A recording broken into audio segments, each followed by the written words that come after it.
Hi friends, welcome to my channel. మేఘనాని బురిడి కొట్టించడానికి బూచి చేత కేదార్ గర్ల్ ఫ్రెండ్ జూలియట్ వేషం వేపించి మేఘనాకి కేదార్ గుడ్ బై అని చెప్పేలా చేసి వీళ్ళు రూమ్కి వస్తారు. ఇక తన వ్యక్తిస్తూ కేదార్ జగదాత్రిలతో బూచి మాట్లాడుతూ ఉంటాడు. బావా నువ్వు సూపర్, నీ టైమింగ్ అంటే టైమింగే, ఎలా వచ్చావు బావా అంత కరెక్ట్ టైమింగ్కి అని కేదార్ అడుగుతుండగా ఇదంతా మా సిస్టర్ ప్లానే అని చెప్తాడు బూచి.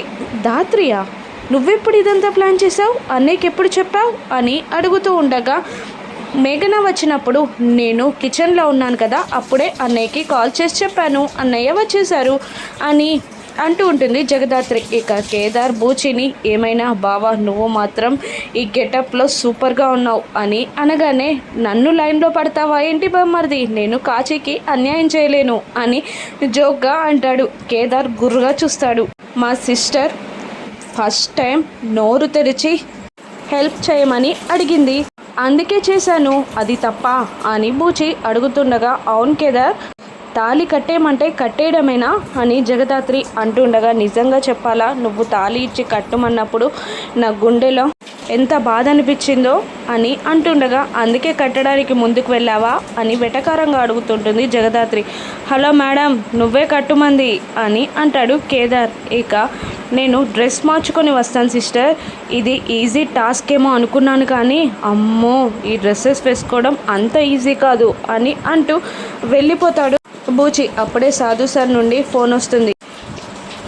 మీనన్ సాక్ష్యాధారాలని దొంగలించడానికి ప్రయత్నిస్తున్నాడని, మనం లేట్ చేసే ప్రతి నిమిషం ప్రమాదానికి దగ్గరవుతామని, కౌశికి దగ్గరికి వెళ్ళి ప్రోగ్రామ్ని టెలికాస్ట్ చేయమని చెప్పమని జేడీకేడీలకి సాధు సార్ ఆర్డర్ వేయగానే అలాగే అంటూ బయలుదేరుతారు. మరోవైపు వెళ్తున్న మేఘనాని నిషి వైజయంతి ఆపేసి నువ్వు ఇంత పిచ్చిదానివి అనుకోలేదు, వాళ్ళు నాటకం ఆడుతున్నారు అనిపిస్తుంది, తను కేదార్ గర్ల్ ఫ్రెండ్ లాగా కనిపించట్లేదు, ఇన్నాళ్ళు రాని అమ్మాయి నువ్వు రాగానే ఎలా వచ్చింది అని నిషి డౌట్ రేజ్ చేయగా అది కరెక్టే కానీ కేదార్ మనసులో మరొక వ్యక్తి ఉన్నప్పుడు నేను బాధ పెట్టలేను అని అంటూ ఉంటుంది మేఘన.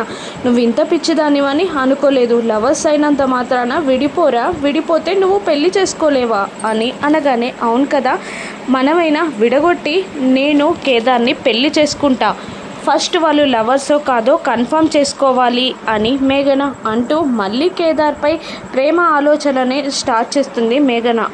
ఇక చాలా సంతోషపడుతుంది నిషి వైజయంతి. ఇక జేడీకేడీలు కౌశికి ఇంటికి చేరుతారు. అప్పుడే ప్రోగ్రామ్ని టెలికాస్ట్ చేయడానికి అన్ని ఏర్పాట్లు చేసుకొని లీగల్ డిపార్ట్మెంట్ నుంచి పర్మిషన్ కోసం వెయిట్ చేస్తూ ఉంటుంది కౌశికి. అప్పుడే ఫోన్ కూడా వస్తుంది, పర్మిషన్ కూడా వస్తుంది. అంతా రెడీ చేసుకొని బయలుదేరుతున్న టైంలో జేడీకేడీలు లోపలికి రావడం చూసి గుడ్ మార్నింగ్ ఆఫీసర్స్ అంటూ అక్కడ కూర్చోమని మర్యాద చేస్తూ ఉంటుంది. ఇక చెప్పండి అనగానే ఇంకా మీరు ప్రోగ్రామ్ని ఎందుకు టెలికాస్ట్ చేయలేదు అని అడుగుతూ ఉంటారు. అప్పుడు ఇలా చెప్తూ ఉంటుంది కౌశికి, లీగల్ పర్మిషన్ కోసం వెయిట్ చేశాను, అన్ని ఏర్పాట్లు పూర్తయ్యాయి, నేను ఎవిడెన్స్ తీసుకొని వస్తాను, అక్కడి నుంచి డైరెక్ట్గా ఛానల్కి వెళ్ళి ప్రోగ్రామ్ని టెలికాస్ట్ చేస్తాం, మీరు లైవ్లో చూడొచ్చు అని అనగానే అలాగే అంటారు. కౌశిక్ని చూస్తూ జేడీకేడీ తను లోపలికి వెళ్ళిపోగానే మనమే మన ఇంటికి జేడీకేడీ లాగా రావడం కాస్త ఎక్సైటింగ్గా ఉంది కదా అని అంటుండగా నాకు మాత్రం భయంగా ఉంది అని అంటూ ఉంటాడు కేదార్. ఇక ఎందుకు అని అంటుండగా మనం వచ్చిన ప్రతిసారి ఏదో ఒక ప్రాబ్లం అవుతుంది అని అంటూ ఉంటాడు కేదార్. మనం 5 minutesలో వెళ్ళిపోతాం, ఏం ప్రాబ్లం ఉండదు అని జేడీ భరోసా ఇస్తూ ఉంటుంది. లోపలికి వెళ్ళి లాకర్ ఓపెన్ చేసి చూసిన కౌశికి అక్కడ సాక్ష్యాధారాలు కనిపించవు. అంతా వెతుకుతూ రూమ్ అంతా చిందరవందర చేస్తూ ఉంటుంది. అప్పుడే సుధాకర్ రాగానే ఏమైంది అని కౌశికిని అడుగుతాడు. సాక్ష్యాధారాలు కనిపించట్లేదు అని చెప్తూ ఉంటుంది కౌశికి. అక్కడే ఉంటాయి చూడమ్మా అంటూ సుధాకర్ కూడా వెళ్ళి వెతికి లాభం లేదని కౌశికిని మళ్ళీ ఎక్కడైనా పెట్టావో వెతకమని అంటూ ఉంటాడు.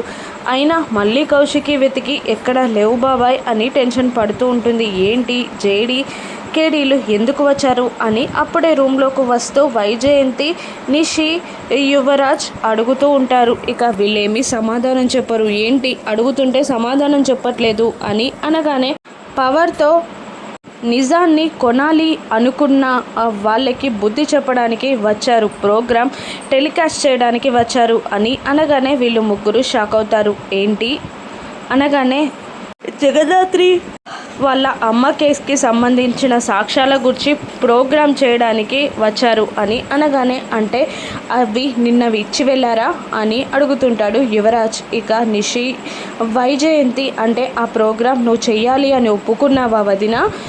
అందులో మాధురి మామయ్య గారు కూడా ఉన్నారు, మాధురికి అన్యాయం జరగదా అని అడుగుతుండగా సుధాకర్ మధ్యలో కల్పించుకొని, మీరు వెళ్ళండి రూమ్స్కి, మీ కపట ప్రేమలు చాలు అని అంటూ ఉంటాడు. ఇక మళ్ళీ ఒకసారి రూమ్లోకి వెళ్తుంది వెతకడానికి కౌశికి. ఇక వీళ్ళు ముగ్గురు ముసిముసిగా నవ్వుకుంటూ రాత్రి జరిగింది గుర్తు తెచ్చుకుంటూ ఉంటారు. రాత్రి పూట కౌశికి రూమ్లో నుండి సాక్ష్యాధారాలను కొట్టేసింది Nishika. Yuvraj room door close చేసుకొని పడుకుంటుంది కౌశికి. అప్పుడు కావాలనే వైజయంతి రూమ్ డోర్ కొట్టి వెళ్ళి పక్కన దాక్కుంటుంది. అంతా వెతుకుతున్న టైంలో మెల్లిగా యువరాజ్, నిషిక రూమ్లోకి ఎంటర్ అవుతారు. ఏమీ లేదని మళ్ళీ కౌశికి రూమ్లోకి వెళ్ళబోతుండగా ఒక చిట్ని కింద పడేస్తుంది వైజయంతి. ఇక కౌశికి అంతా వెతుకుతూ బయట నిలబడిపోగా లాకర్ ఓపెన్ చేసి సాక్ష్యాధారాలని తీసుకొని మెల్లిగా జారుకుంటారు